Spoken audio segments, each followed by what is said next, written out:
Et j'en chialais, hein. Je souffrais énormément de cette situation. J'en pleurais en me disant mais je suis en train de foutre ma vie en l'air et tout. Quand tu te sépares, finalement, tu acceptes aussi que l'autre va se mettre avec quelqu'un d'autre. Et donc moi, j'ai accepté de perdre un ami que j'ai depuis très très longtemps. J'ai accepté de perdre peut-être mon futur mari, tu vois, avec qui je m'étais projetée.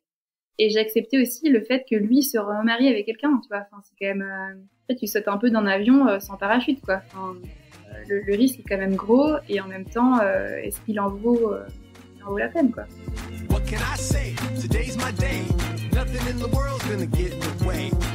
Je suis MC, la rebelle en tutu, et tu écoutes Crush, le podcast qui explore la magie des premiers jours des histoires d'amour.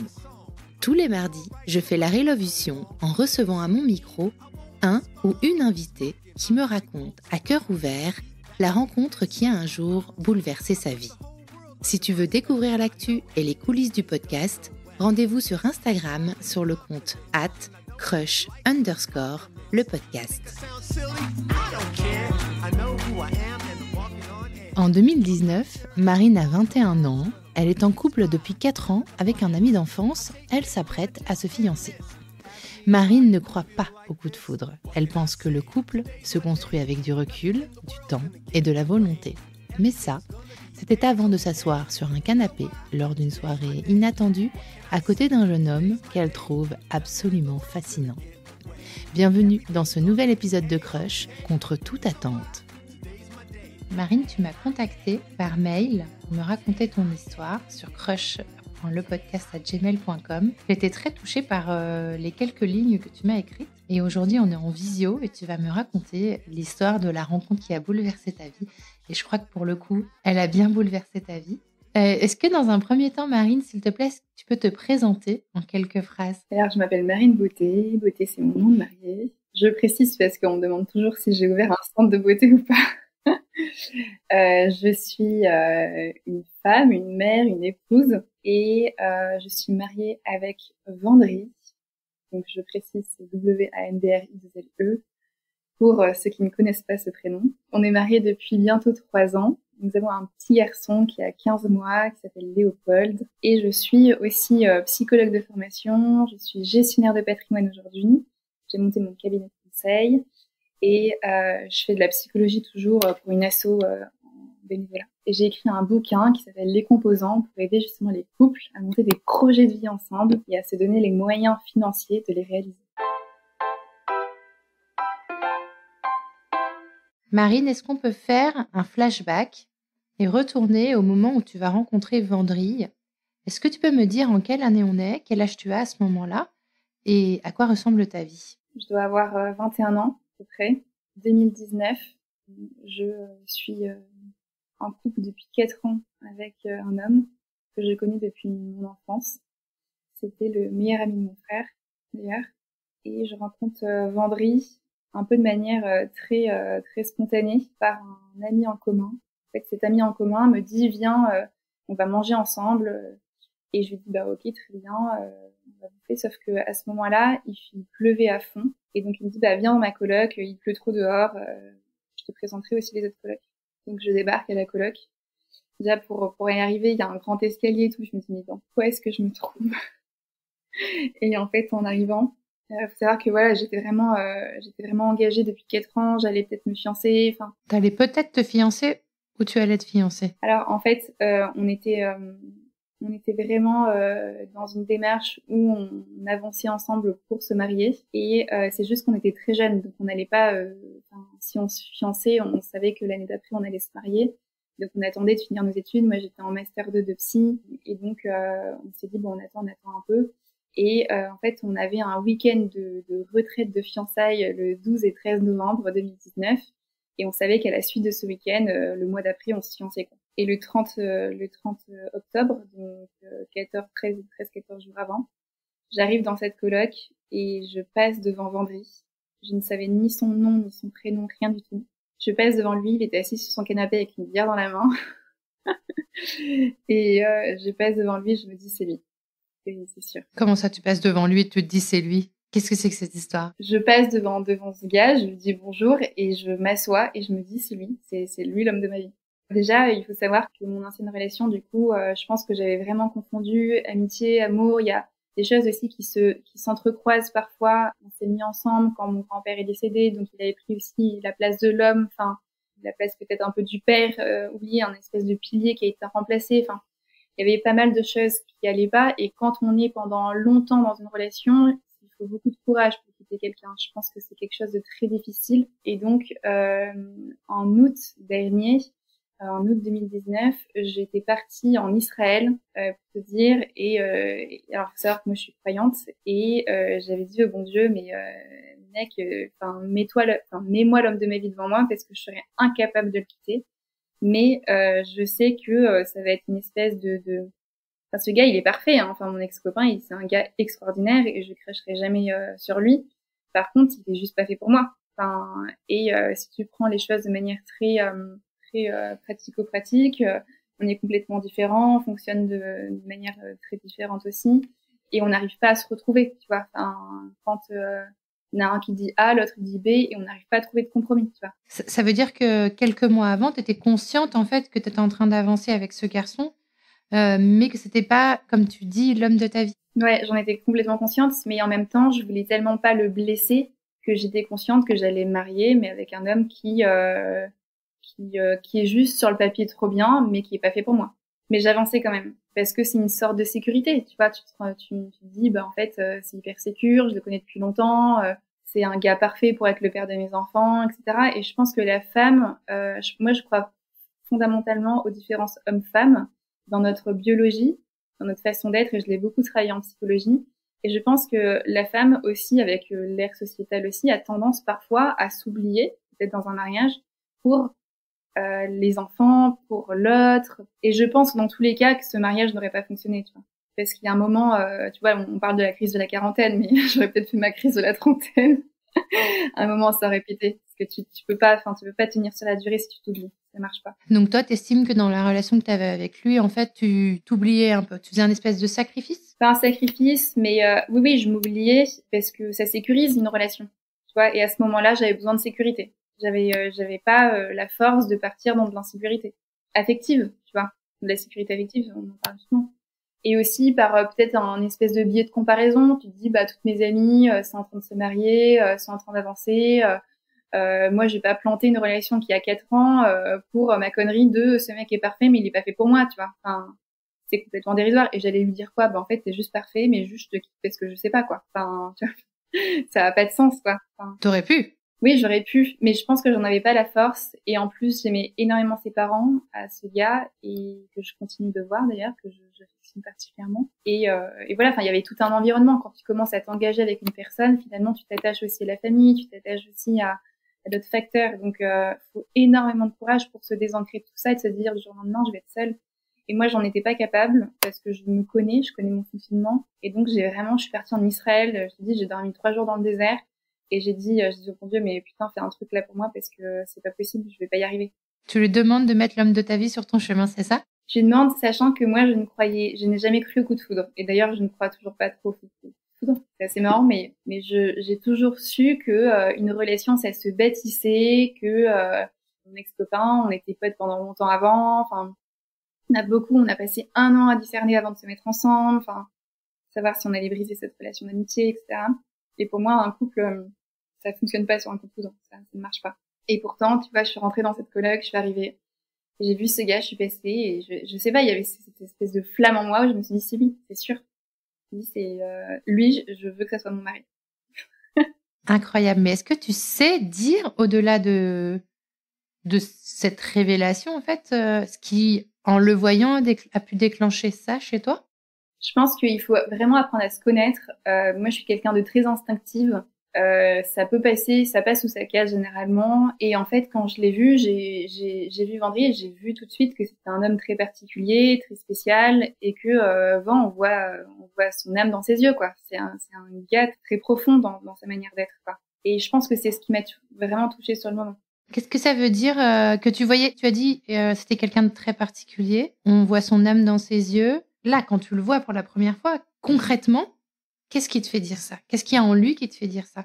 De très physique ou une aura ou rien de tout ça? Non, je pense que c'est vraiment, en fait, je pense que tu vois son regard. Ah, c'est marrant parce que ma famille, c'est un truc que je leur ai dit dès le début. Et ils m'ont dit, effectivement, il a un regard particulier. Enfin, Vendry, c'est lui, quoi. Il a un regard très profond. Il va te regarder et c'est un homme qui parle pas beaucoup. Il parle très peu, mais par contre, quand il parle, il sait ce qu'il dit.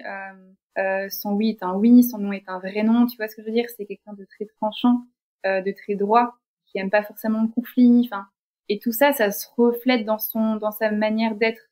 C'est pas un homme hyper extravagant qui va cacher, par exemple, une introversion, pour cacher une introversion, tu vois.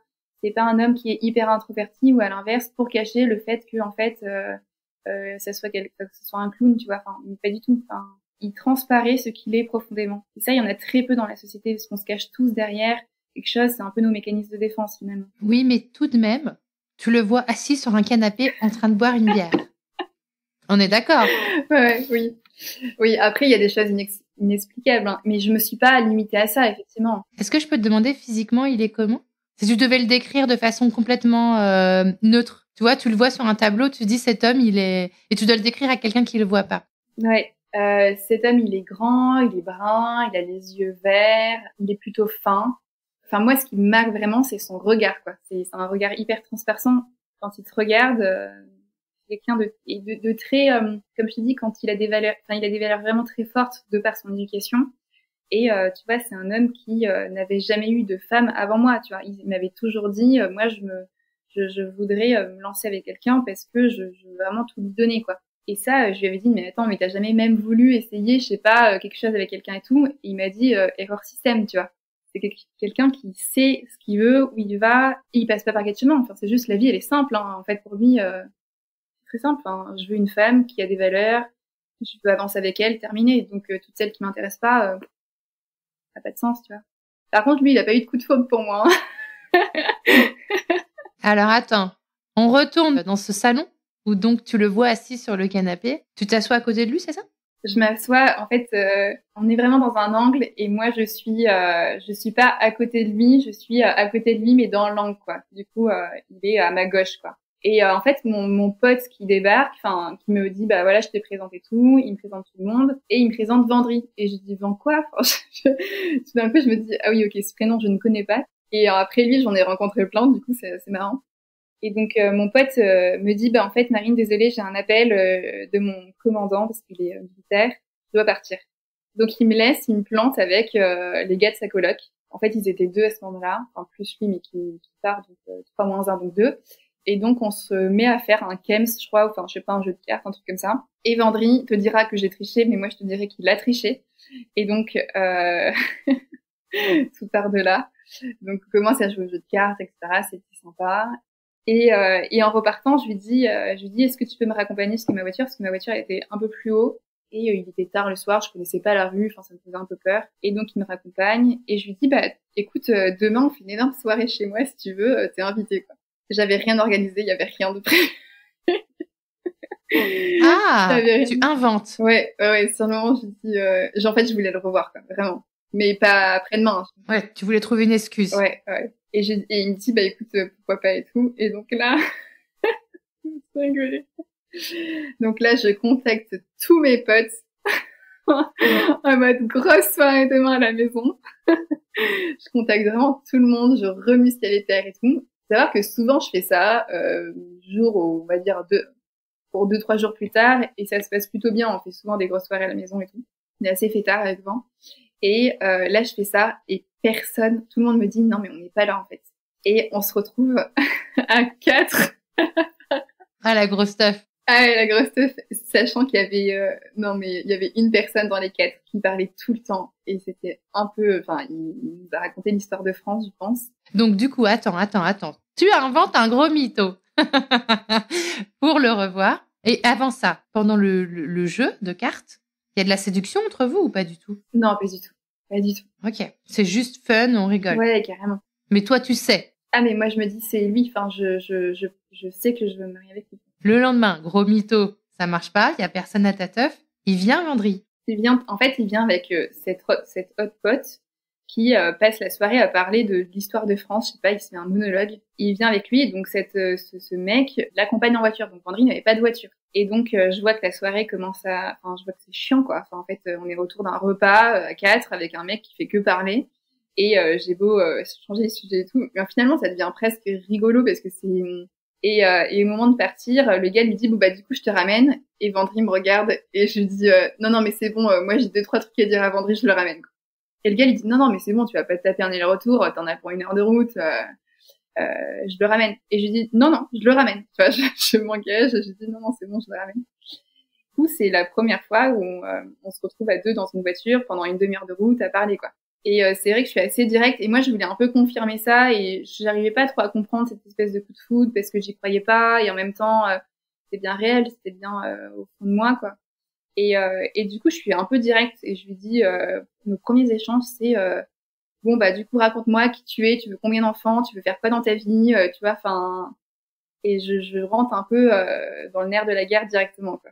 Sachant que moi en parallèle j'étais toujours avec mon ex, enfin avec mon mec à l'époque, tu vois, enfin, qui m'envoie des messages, enfin on n'habitait pas ensemble hein, parce que j'étais en coloc, mais qui m'envoie des messages et tout, et je suis complètement ailleurs, quoi. Je me dis mais qu'est-ce que je suis en train de foutre, quoi. Enfin, Vendry me dit bah en fait tu vois, il me raconte sa vie, moi je viens d'une famille nombreuse, je vais avoir quelques enfants, il me raconte un peu de manière très libre, mais par contre ça m'étonne parce que le gars, d'ailleurs il me l'a dit plus tard, il m'a dit moi j'avais rien pour toi. Tu vois, t'avais rien pour moi, mais en attendant tu me racontes quand même toute ta vie, est-ce que t'as jamais fait ça avec n'importe quelle femme, tu vois, enfin. Donc, il avait rien pour moi, mais quand même, il commence un peu à se livrer. Et donc, ça quand même, enfin, ça crée une espèce de relation un peu plus intime, quoi. Et toi, tu vois à ce moment-là, tu décèles qu'il est intéressé ou sensible plutôt, ou tu sais pas trop? Moi, je décèle qu'il est un peu plus sensible parce que je me dis, si le gars se livre à moi alors qu'il le fait avec personne d'autre, enfin, il n'y a pas de raison qu'il s'intéresse pas à moi, tu vois. Mais par contre, je remarque que le chemin va être très long parce qu'on est extrêmement différents dans nos familles, dans notre culture, et que je me dis, le gars, il voudra jamais de moi, quoi. Enfin, c'est pas possible. Elle consiste en quoi, ces différences? Bah, il vient d'une famille très catholique, famille nombreuse. Tu vois, il a jamais eu de copine avant. Enfin, moi, je viens d'une famille, mes parents sont sourds, muets, séparés. Enfin, donc handicapés. Mes parents sont végétaux. Enfin, j'ai un frère. Et mine de rien, on n'a pas du tout la même éducation. Rentrer dans une famille nombreuse, c'est très particulier, tu vois. Enfin, faut s'y Oui, retrouver. effectivement, ouais, ça fait beaucoup de différence. Ouais. Moi, je suis quelqu'un de très, très solitaire, tu vois. J'aime vraiment ma solitude. Je suis quelqu'un de très indépendante. Quand je vais dans sa famille, j'adore ses frères et sœurs. Vraiment, ils sont extraordinaires. Mais faut de l'énergie, quoi. Ils sont combien? Ils sont 8. Et du coup, faut de l'énergie. Tu vois, ils jouent tous aux jeux de société à fond. Et c'est vraiment une dynamique très particulière. Moi, souvent, tu vois, je suis dans ma chambre et Vendry souvent vient me voir et en me disant, mais Marine, viens avec nous et tout. Je dis, mais attends, moi, j'ai passé tout le déj avec vous, j'ai passé 3 heures et je suis épuisée, quoi. Enfin, j'ai besoin d'être dans ma bulle, quoi. Et tout ça, quand ils te racontent tout ça, ça te fait pas peur à ce moment-là dans la voiture? Non, parce que je pense que c'est un peu ce que je rêvais.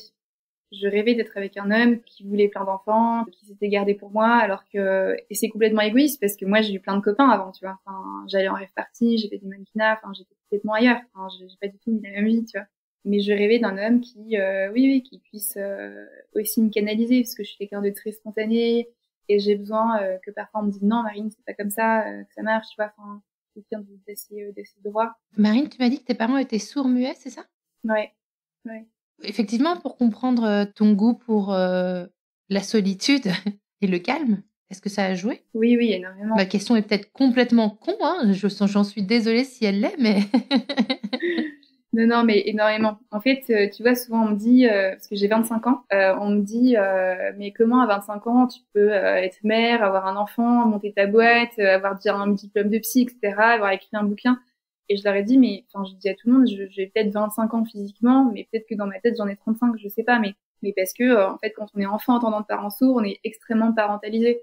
J'ai toujours pensé à la place de mes parents, j'ai toujours été la mère de ma mère finalement. Donc, je pense que j'ai grandi peut-être plus vite que la moyenne, mais sans être prétentieuse. Hein. Je pense que c'est vraiment la réalité. Je trouve que c'est intéressant pour comprendre qui tu es et le choc, en fait, et les différences qu'il y a entre toi et cet homme pour lequel tu n'as pas un coup de foudre, pour lequel tu as une révélation. Oui, c'est peut-être un peu ça. Enfin, la solitude, oui, j'ai besoin de solitude parce que papa et maman, faisaient beaucoup de bruit, les sourds ne s'entendent pas, et donc ils font du bruit en permanence. Moi, j'ai besoin de calme, je suis quelqu'un de très très dynamique, hein. Au quotidien, je fais 1000 choses à la fois, j'ai 3 milliards de projets, ça tourne vraiment très vite. Mais le matin et le soir, typiquement, j'ai vraiment besoin d'être seule. Je me fais des retraites toute seule. Enfin, d'ailleurs, la première année de nos fiançailles avec Vendry, je me suis posé vraiment la question de rentrer au couvent, tu vois, de rentrer cloîtrée, de me dire bon, ok, j'arrête tout et je pars, quoi. Retournons à la voiture. Du coup, vous faites ce trajet ensemble. Toi, tes convictions se confirment sur le fait que c'est l'homme que tu attendais, celui que tu attendais. Lui, tu sais pas trop, en fait. Est-ce que toi, tu te livres à ce moment-là sur toi, la révélation que tu as eue, tu lui dis ou pas? Ah non, je lui dis pas ma révélation. Par contre, je lui dis tout. Je lui dis, mec, moi, je vais me fiancer, je vais me marier. Je suis depuis 4 ans avec cet homme. Mais on passe de plus en plus de temps ensemble. Les soirées elles passent en 5 minutes. On se retrouve à 18h. Finalement, on se retrouve à marcher, en fait, jusqu'à 2h du matin, tu vois. Et on parle. On fait que parler, quoi. Enfin, et ça passe, j'ai l'impression que ça passe en 10 minutes, quoi. D'accord. Donc, vous faites plusieurs soirées, enfin, vous commencez à vous connaître, vous fréquentez et à vous connaître plus. Il y a un événement où tu vas pouvoir lui dire ce que tu ressens, ou c'est lui qui va faire le premier pas? Comment ça va se passer? Non, on arrive le 13 novembre. Je vais à la retraite des fiançailles avec un ex-copain. Et là, je me dis, mais qu'est-ce que je fous là, quoi? Enfin, oh. Et à ce moment-là, je lui dis, il faut qu'on arrête, quoi. C'est pas possible. Non, alors, attends, j'ai oublié une étape. C'est-à-dire qu'une semaine avant, je vais boire un verre avec Vendry et dans un bar. Et le mardi soir, on avait avec notre groupe une espèce d'aumônerie de jeunes pros, tu vois, de jeunes professionnels. En fait, on se retrouve parfois le mardi soir, on a une espèce de topo, après on se fait des bières pizza ensemble. Et puis je vais boire un verre 1 heure avant avec Vendry, et puis à 20h, il y a l'espèce de truc là de réunion. Et mon ex-copain débarque, parce qu'il habitait en Angleterre à ce moment-là. Il débarque à la soirée, et donc il y avait Vendry et ce mec, je dirais pas son prénom, hein, à la même soirée. Et moi. Et je me dis, mais qu'est-ce que je fous là, tu vois, une semaine avant le topo de l'espèce de retraite de fiançailles, là. Et je dis, mais qu'est-ce que tu fous là? Enfin, et il me dit, bah, je te fais une surprise, je viens passer le week-end la semaine avec toi, etc. Et je me dis, ah oui, ok. Et donc là, toute la soirée, j'ignore complètement les deux. L'un et l'autre, je fais comme s'ils n'existaient pas. Et puis la semaine d'après, on passe la semaine ensemble avec cet ex-copain. Et la semaine d'après, on va au week-end du coup de fiançailles, enfin de retraite de fiançailles. Et là, je me dis, mais en fait, oui, ça confirme vraiment que c'est pas lui, que je veux pas m'engager avec lui, en fait. Je veux pas vivre tout ça, quoi. Et du coup, je lui dis que j'arrête. Il est complètement dévasté, hein, je vais pas te mentir. Hein, mais attends, ça fait 4 ans qu'on est ensemble, tu vois. Enfin, on a quand même construit pas mal de choses et tout. Je lui dis que j'arrête. Et il me dit, est-ce que c'est pour Vendry? Et je lui dis, mais attends, qu'est-ce qui se passe? Tu connais Vendry? Enfin, comment ça se fait? Tout, tu vois. Enfin. Et il me dit, mardi soir, j'ai vu comment tu l'avais regardé une fois. Il m'a dit, et je t'ai jamais vu me regarder de cette manière. Cette phrase a été quand même vachement violente. Et en même temps, je pense que, tu vois, il me connaissait par cœur, hein, cet ex-copain. Enfin, on se connaît depuis qu'on est enfant, quoi. Pour le coup, je pense qu'il s'était pas trop trompé, quoi. Et donc, je lui ai dit oui, je pense que c'est pour Vendry. Donc là, tu as le courage de le quitter, en fait, ce que tu n'arrivais pas vraiment à faire, mais que tu avais envie de faire. Mais il faut savoir qu'en parallèle, je priais à fond. Hein. Je disais au bon Dieu, mais donne-moi le courage vraiment. Et je disais vraiment au bon Dieu, mais tous les jours, c'était un peu ma force de dire, et j'en chialais. Hein. Je souffrais énormément de cette situation. J'en pleurais en me disant, mais je suis en train de foutre ma vie en l'air et tout. Quand tu te sépares, finalement, tu acceptes aussi que l'autre va se mettre avec quelqu'un d'autre. Et donc moi, j'ai accepté de perdre un ami que j'ai depuis très très longtemps. J'ai accepté de perdre peut-être mon futur mari, tu vois, enfin, avec qui je m'étais projetée. Et j'ai accepté aussi le fait que lui se remarie avec quelqu'un, tu vois. Enfin, c'est quand même, en fait, tu sautes un peu d'un avion sans parachute, quoi. Enfin, le risque est quand même gros, et en même temps, est-ce qu'il en vaut la peine, quoi. J'avais l'impression d'être un peu schizophrène à ce moment-là. Hein. C'était du délire. Hein. C'est un peu le ressenti, comme dans ce genre de situation où on est dans une relation, on rencontre quelqu'un d'autre et qu'il se passe quelque chose ou pas d'ailleurs, hein, mais juste la distorsion mentale, ça rend fou, ouais. La métaphore avec la schizophrénie, je pense que ça rend dingue, ouais. Mais c'est que du mental, hein. Tout se passe là. Hein. Qu'est-ce que tu vas faire après, du coup? Comment tu vas gérer? Qu'est-ce que je vais faire? En fait, je vais dire à Vendry que je suis plus avec lui. Et de là, tout le mois de novembre, on a appris à se connaître. On passe beaucoup de temps ensemble et ça doit être le 30 novembre ou je sais pas, un truc comme ça ou non. Ah oui, non, le 30 novembre 2019. Ça allait quand même très vite, 3 semaines après. On va boire un verre, après on marche, on était au Morillon à ce moment-là, moi je suis toulonnaise de base. Et on marche, il est 18h, on marche, et il se trouve que minuit passe, donc on passe au 1er décembre. Je me rappellerai toute ma vie. Et Vendry, au bout d'un moment, se retourne et me dit, Marine, est-ce que je peux t'embrasser?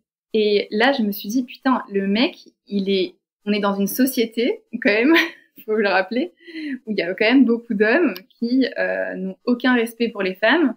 Moi, c'est quelque chose qui me marque énormément, en tout cas. Et le gars, il me demande s'il peut m'embrasser. Enfin, on est sur un degré. Le gars, il avait 24 ans à l'époque. Il me demande s'il peut me respecter, en fait. Je dis complètement ouf, ce mec. C'est quand même complètement dingue, quoi. Et du coup, je réfléchis 3 secondes et après, je me dis, bah oui. Enfin, en fait, je me suis dit, c'est quand même beaucoup trop tôt parce que putain, je viens de quitter un mec depuis 4 ans, ça fait 3 semaines. Et sur le moment, je me suis dit, qu'est-ce que vont penser les autres, quoi, les gens. Ça, c'est vraiment une question qui m'a beaucoup trottée en me disant, mais et en même temps, je me suis dit, bah oui, enfin, tu rêves qu'une chose, c'est d'être avec lui, quoi. Donc j'ai dit oui. Je me rappelle de où c'était, les marches, etc. Je me rappelle de tout. Donc on s'est embrassés. Et puis le lendemain, en fait, mon mari est militaire et il partait en mer pour 3 semaines. Enfin, le lendemain, il part en mer et on n'a plus de nouvelles pendant un mois, tu vois. Il part et il revient le 24 décembre. En fait, il est de service à ce point-là. Et donc, il revient le 24. Et donc, il peut pas aller faire Noël dans sa famille. Et donc, il vient faire Noël dans la mienne. T'as aucun contact avec lui pendant ces 3 semaines où il est en mission? Moi, je me suis dit, quand il va revenir, il m'aura oublié, quoi. Mais ça a été ces 3 semaines? Ça a pas été trop dur? Ah, c'était l'enfer. C'était horrible. Je pensais à lui tout le temps. Mais tu sais, quand tu dis que les heures deviennent interminables, quoi. Enfin, deviennent des semaines, bah, c'est ça, quoi. Non, c'était l'enfer.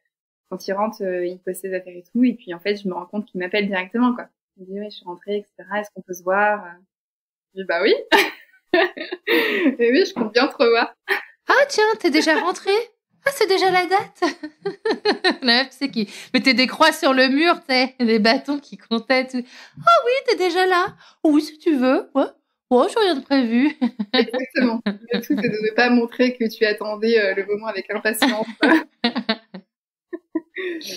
Ouais, carrément. Et je me rappelle, par contre, il était épuisé de sa mission. Et le 24 au soir, à minuit, on va à la messe ensemble, parce que c'est la messe de Noël. Moi, j'y vais avec lui, et je me rappelle qu'on était à côté, et qu'il y a tous les copains de l'église là qui font les deux là, vous êtes à côté, etc. Tu vois, enfin. Et je me rappelle que lui, il était tellement fatigué qu'il s'endormait et que sa tête commençait à tomber par terre. Et moi, j'étais en mode, putain, mais il a honte, quoi, il va pas tomber par terre, quand même. Je donnais des coups de coude pour lui dire, mais gars, en fait, tu peux pas faire ça devant tout le monde. Mais c'était une très belle retrouvaille. Et puis après, on s'est reparlé et je lui ai dit, par contre, bon, maintenant, on va poser les choses à plat parce que moi, tu vois, je sors de 4 ans de relation, j'ai vraiment envie de me marier, j'ai envie de construire quelque chose, je sais où je vais. Et je lui ai dit, par contre, si je me mets avec toi, je veux que je suis pas allouée, quoi. Je veux que à la fin d'année, dans 9 mois, on s'engage ensemble ou pas, tu vois. Ou on arrête tout. Et lui, il réagit comment? Il me dit, ok, très bien. Ok, donc il est sur la même longueur d'onde que toi. Oui, je pense que oui, clairement. Mais je voulais un peu une deadline. Bon, lui, il m'a dit, c'est quand même court, 9 mois. Mais il m'a dit, effectivement, je veux pas qu'on soit l'un et l'autre alloués et qu'on attende indéfiniment, tu vois. Parce que, par contre, on avait les mêmes valeurs dans la mesure où on savait que si on avançait ensemble, on apprendrait à se connaître au-delà du physique, au-delà d'habiter ensemble. Enfin, on n'a jamais habité ensemble avant de se marier, on n'a jamais couché ensemble avant de se marier, etc.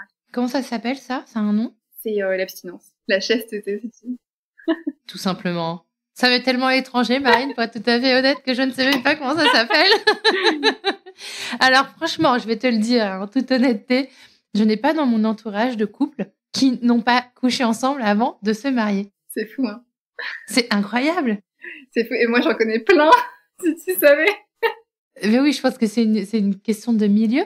Mais alors, est-ce que tu peux m'expliquer, peut-être petit aparté jingle science ou je sais pas quoi. Alors, j'ai 2 questions, je crois. Pourquoi l'abstinence avant le mariage? C'est quoi les raisons que vous aviez ou que la religion vous donne? Et ça fait quoi? C'est dur, c'est pas dur, Ça fait peur? Alors déjà, je tiens vraiment à dire que la religion t'impose rien. C'est-à-dire que je sais pas s'il y a des religions qui t'imposent des règles, etc.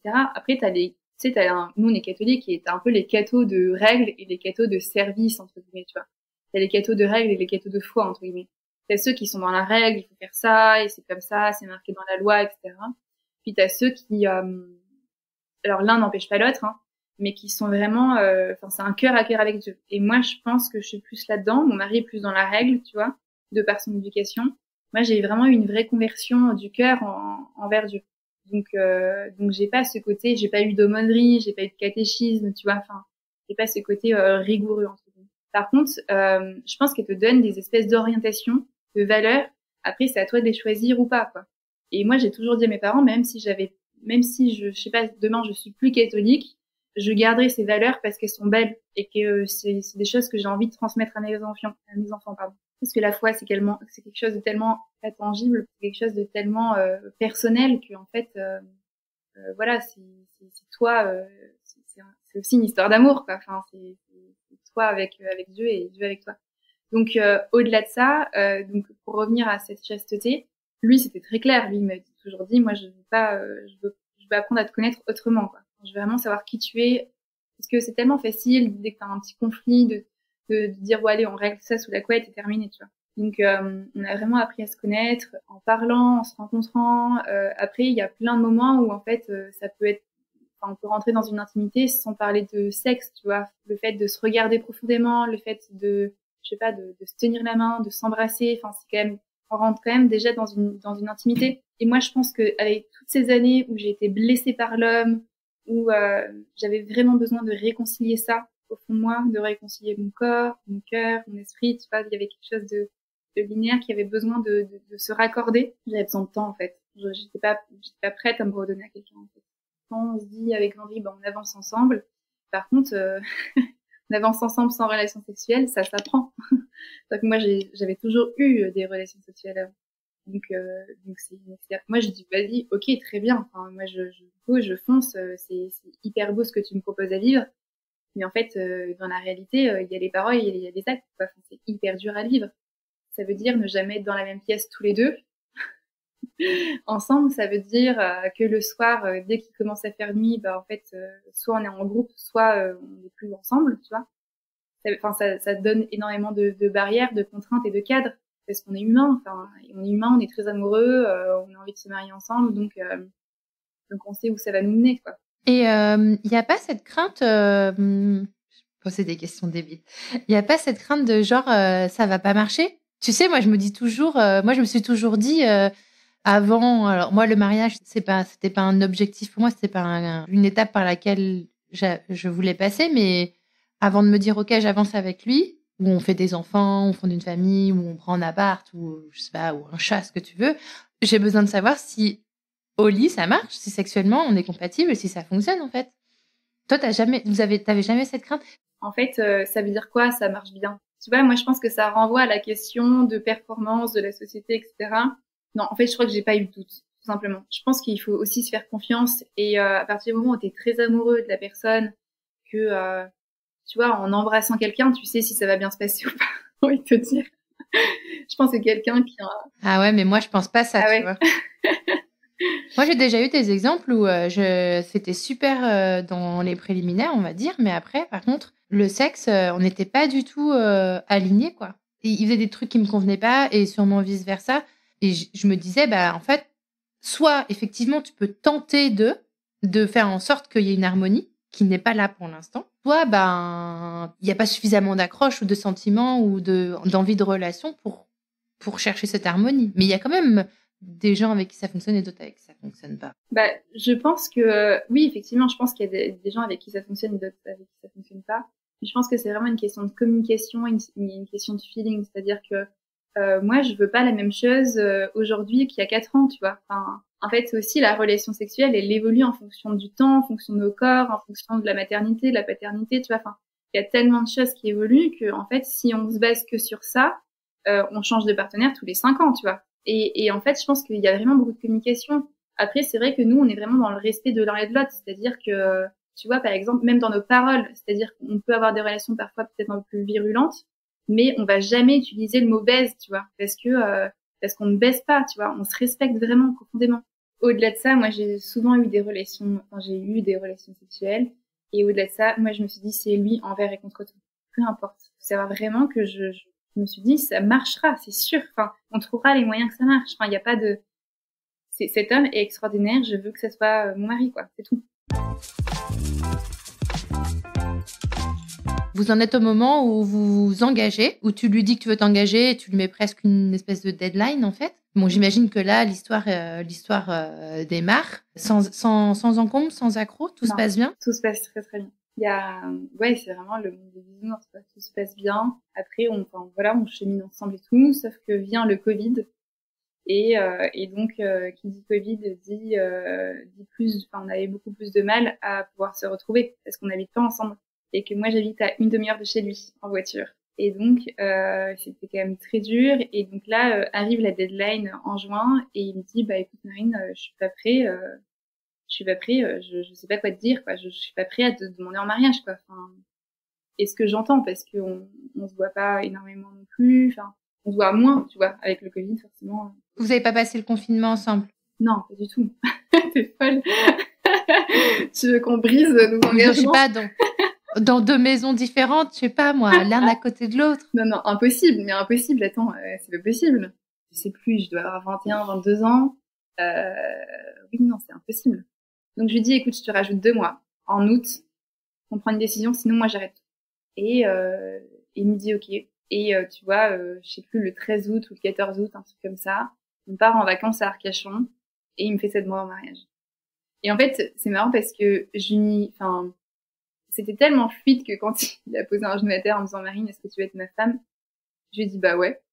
Tu vois, genre c'était même pas un beau oui ou quoi. J'étais en mode bah ouais. Enfin,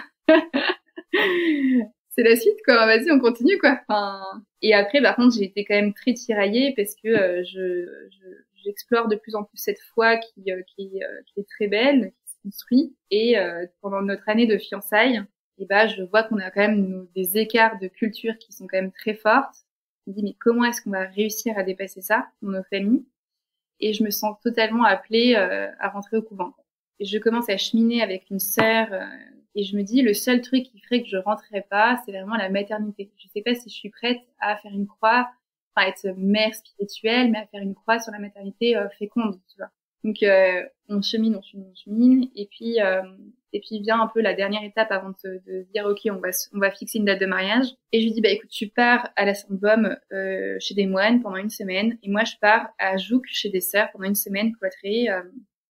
On fait une retraite en silence et on se parle pas. Et à la fin de la semaine, tu viens me chercher et on se donne notre réponse si on se marie ou pas. Et là, il part. Et moi, toute la semaine, j'étais épuisée de ma semaine. Et donc, je fais que dormir. Je suis en train de faire mon master 2. Donc, je fais mon mémoire en même temps. Je chemine pas du tout. Je laisse les choses se faire et je demande à voir la mère abbesse. Quand les abbayes, c'est un peu comme des abeilles, tu vois. Enfin, il y a une reine, entre guillemets, et des petites abeilles. Donc, c'est le même format. Donc, je demande à voir la mère abbesse le vendredi pour lui parler. Et donc, je lui parle et je lui dis, bah voilà, je suis là parce que je suis mis avec un gars. Je lui dis pas son prénom, je lui dis rien. Je lui dis, bah, je reste vraiment très floue. Je lui dis, bah, il vient d'une famille de 8 enfants, son catho, enfin voilà, c'est un mec hyper profond. Je lui parle un peu de Vendry, tu vois, je lui dis un peu ce que je te dis. C'est un gars qui a une profondeur d'âme qui est quand même très forte et tout. Et pour le coup, on est dans un milieu catho, elle voit des familles nombreuses passer tout le temps, tu vois, enfin, c'est pas... Et là, elle me regarde, elle me dit, est-ce que c'est Vendry Beauté? Et je lui dis, mais comment est-ce que vous savez, quoi? Enfin... Et elle me dit, je l'ai rencontré quand il avait 6 ans. Et elle me dit, je m'en rappellerai toute ma vie. Cet homme est extrêmement profond dans sa manière d'être. Et elle m'a dit, depuis ses 6 ans, je prie pour lui. Et je dis, non, mais attendez, moi, je veux rentrer chez vous. Je dis, par contre, moi, je vais être sœur et en fait, je veux rentrer chez vous mais c'est vrai que la maternité, j'ai envie d'avoir pas mal d'enfants et ça me prend vraiment au trip, quoi. Et elle m'a dit, non, mais si c'est Vendry, fonce, il n'y a pas de question à te poser. Et en fait, c'est comme ça que je me suis dit, bah, en fait, ok, je vais me marier avec lui et je me laisse guider, en fait. Et la providence fait aussi bien les choses. Moi, je crois pas forcément au hasard. Et je me dis, bon, bah, allez, hop, c'est parti, je me marie avec lui. Donc, quand tu dis que tu crois pas au hasard, Marine, tu crois en quoi? Je crois en la providence divine. ce qui est complètement... En fait, il y a Marine, moi, en tant que personne, on est d'accord, hein, et ce que je dissocie énormément avec la psychologue et avec la gestionnaire des patrimoines. Hein. Mais ça, c'est quand même des choses qui sont très différentes. Hein. Là, je te parle de moi en tant que personne, parce que si on est en psychologie, on parle pas du tout des mêmes termes, et je parle pas, enfin, je n'analyse pas, je fais pas de l'analyse comme ça. Hein. La psychologie, c'est quand même une science, hein, là où la foi n'est pas une science. Donc moi, personnellement, je crois en la providence et je crois aux signes que le bon Dieu nous met, entre guillemets, sur notre route. Et je crois profondément, bien aussi, c'est de mon éducation, hein, de mon parcours de vie, que quand on veut, on peut, et quand on se donne les moyens, on peut accéder à tout. Ça, c'est quelque chose pour moi qui est indéniable. Parce que aussi, quand tu analyses un peu mon parcours, depuis toute petite, j'ai créé des espèces de schémas, une espèce de moule un peu préconçu où j'avais pas papa et maman derrière moi, et donc je me suis toujours sorti les doigts des fesses pour pouvoir y arriver dans la vie, tu vois. Et donc je me suis toujours dit, effectivement, mon modèle, c'est moi, mes parents sont divorcés, j'en ai énormément souffert, j'ai pas eu de père dans ma vie, ça a été extrêmement dur à passer outre, j'aurais pu très très mal tourner, la foi m'a sauvée concrètement. Je me suis toujours dit, moi, je veux tout l'inverse. Je veux être mariée, je veux un homme qui soit là pour moi, mais en même temps, je veux être très indépendante, je veux pas dépendre de lui, tu vois. Et je veux des enfants, enfin, tu vois, je veux un travail qui me rapporte aussi beaucoup parce que j'ai beaucoup de rêves dans ma vie. Je pense que quand t'as pas eu une cuillère d'argent dans la bouche, tu peux tout construire. Enfin, moi, je bosse comme une tarée, mais parce que je sais ce que je veux, tu vois. Et quand j'ai vu Vendry, j'ai peut-être rencontré aussi l'homme qui est quand même complètement, enfin, souvent on me dit, mais Vendry, tu l'idéalises. Et Vendry, il me dit tout le temps, Marine, tu m'idéalises grave, hein, je suis pas quelqu'un de dingue. Mais Vendry, pour moi, il est là, quoi. Enfin, et ça fout un peu une pression parfois, parce que je me dis, mais est-ce que je serais à sa hauteur, tu vois? Mais j'ai aussi conscience j'ai quand même beaucoup d'estime de moi, et j'ai aussi conscience de ce que je vaux et de ce que je suis. Donc par contre, je suis avec cet homme, et je lui ai toujours dit, dans la religion catholique, le divorce n'existe pas. Tu es marié pour la vie éternelle. Par contre, je lui ai toujours dit, si demain tu viens, je sais pas, me battre ou quoi, enfin, je dis un exemple basique de notre société, moi, j'aurais aucun problème pour te quitter, par contre. Même si tu es exceptionnel, même si, voilà. Ça, j'ai trop d'estime pour moi, de moi, pardon, pour accepter ce genre de choses. Si c'était un signe de Dieu, à ton avis, pourquoi il a mis Vendry sur ton chemin à toi? Déjà, je suis sûre que c'est un signe de Dieu parce que je suis partie en Israël 2 mois avant et que je vais demander de me foutre voilà, je l'ai appelé. Donc, ensuite, parce qu'il y a eu cette mère abbesse qui me dit ça, enfin, j'ai eu plein de petits signes par-ci par-là, hein. Et ma foi vient d'un signe. Hein. Clairement, moi, j'ai rencontré le Christ, je pourrais en parler une prochaine fois, et c'est une vraie histoire d'amour. Et je l'ai rencontré sur un signe complètement qui sort un peu de nulle part.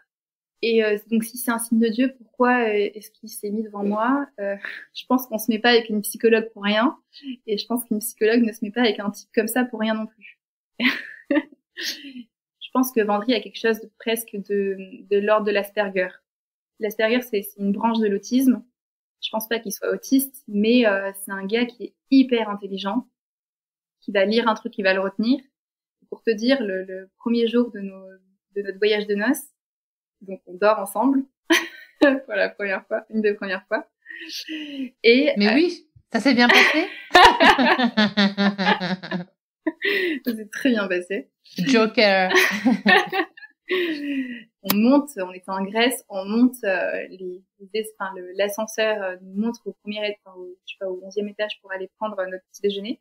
Puis Vendry ferme les yeux et puis il touche comme ça, et je lui dis, mais qu'est-ce que tu fous? Et il me dit, bah attends, j'apprends le braille. Et là je me dis, ok, je suis vraiment avec un fou en fait. C'est un mec qui apprend tout le temps. Mais quand je dis tout le temps, c'est qu'il a une culture de dingos. Mais c'est marrant parce que quand tu me l'as décrit au début, moi j'ai pensé à Asperger. Parce que c'est pas la première fois qu'on me dépeint une personne comme ça, et que derrière il y a des soupçons, ou je sais pas comment dire, en tout cas il y a des hypothèses de cet ordre. Est-ce que Marine, est-ce que tu as envie de lui laisser un message à Vendry? Je sais pas, je pense qu'il sait tout. Enfin, je pense qu'il sait tout. Aujourd'hui, demain et après-demain, c'est lui, ça sera lui, quoi. Vous vivez ensemble, Marine, aujourd'hui? Mais pas bien sûr. Non, on vit ensemble, même si moi je suis quelqu'un de très solitaire, et donc je suis quand même contente qu'il soit marin, parce que du coup il est pas là une bonne partie de l'année. Par contre, tu vois, il y a quand même beaucoup de réajustements, parce que veut une famille nombreuse. Moi, du coup, on a eu un enfant. Et en fait, en ayant un enfant, je me suis dit, en fait, 2, c'est bien. Tu vois.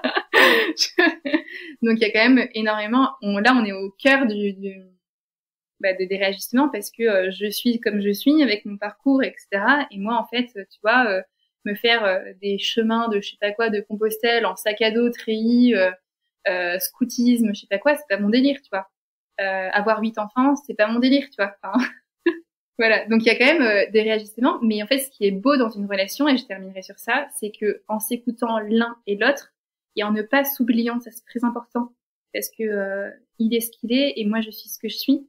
Et si on veut avancer ensemble, il faut forcément faire des compromis sur ce qu'on voulait ou ce qu'on veut, tu vois. Lui, par exemple, son rêve, c'est d'avoir 8 enfants. Et peut-être que moi, j'en veux 2. Et peut-être qu'on en aura 3 ou 4. Mais en fait, déjà, pour moi, c'est énorme. Mais pour lui, c'est déjà, c'est un gros effort, tu vois, par exemple. En fait, dans le quotidien, ça va être, toi, c'est ton truc, moi, c'est mon truc, tu vois. Moi, je suis quelqu'un de très solitaire. Lui, il a besoin de parler. Enfin, non, lui, c'est quelqu'un qui parle très peu, pardon. Mais par contre, le soir, il a besoin d'être avec la personne. Moi, des fois, le soir, j'ai besoin d'être dans ma bulle. Donc, en fait, sur la semaine, on va prendre 2 soirées ensemble de manière très qualitative. Par contre, il y a au moins un soir où tu me fous la paix et je suis avec mon bouquin dans mon canapé et personne ne me parle, tu vois. C'est comme ça que je pense que ça avance et pas si on s'oublie. Ça, c'est très important. Si on se plaît à soi-même, si on continue d'être soi-même malgré l'épouse, malgré la mère, malgré toutes les choses qu'on se rajoute à la vie, on peut avancer. Par contre, si on commence à s'oublier, là, c'est fini.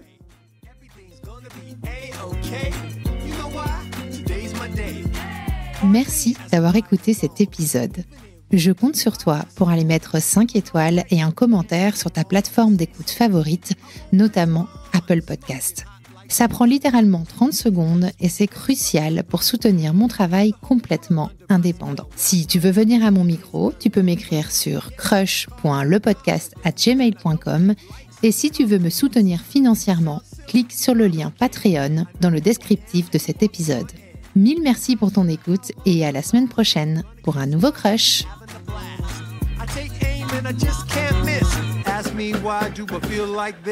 What can I say? Today's my day. Nothing in the world's gonna get in the way.